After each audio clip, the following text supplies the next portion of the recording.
Hey, and welcome to video 20 of our series by Max Lucado. You'll get through this. And this is a tough chapter. We're on chapter 8, and the title is God Good When Life Isn't? Depending on where you're sitting right now, if you're in the middle of a pit, maybe you're just coming out of a pit, or maybe you're entering a pit.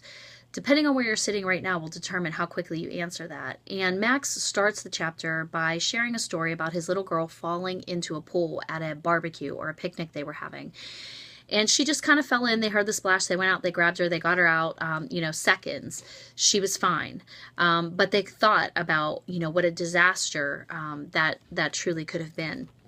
And so he said that as they were leaving, that as soon as they pulled her out, that they gathered around and they prayed and they gave thanks to God. And throughout the whole day, he just was so walking on cloud nine about God's grace, God's mercy, God's goodness.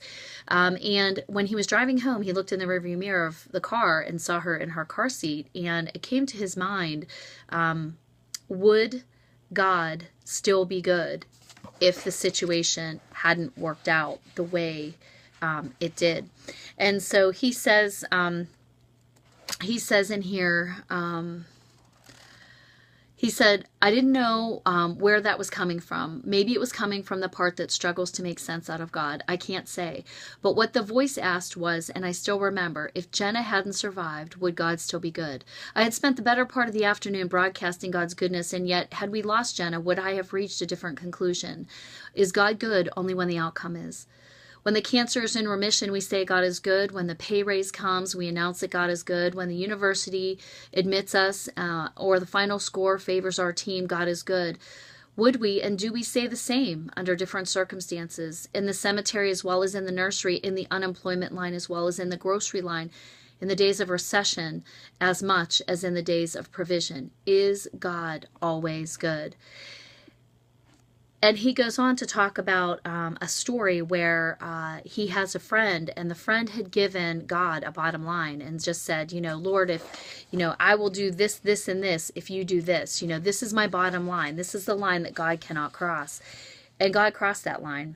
And she says, when God fails to meet our bottom line expectations, we are left spinning in a tornado of questions. Is he good all the time? Is God angry at me? Is he stumped? Is he overworked? Is his power limited?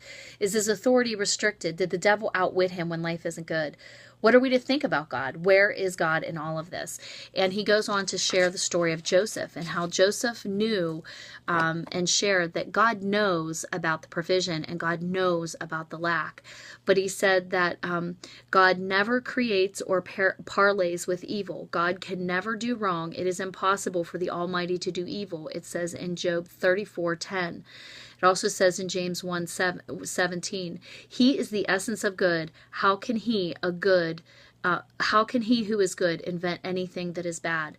It talks about how God is sovereign and how he allows things. And we're going to talk a little bit more about that in video 21, about why God allows the bad stuff, not that he creates it, but that he permits it in our life and why.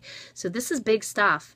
So I hope you'll follow with us as we learn more about why God permits evil in our lives. God bless. Hang in. Your bounce back is coming.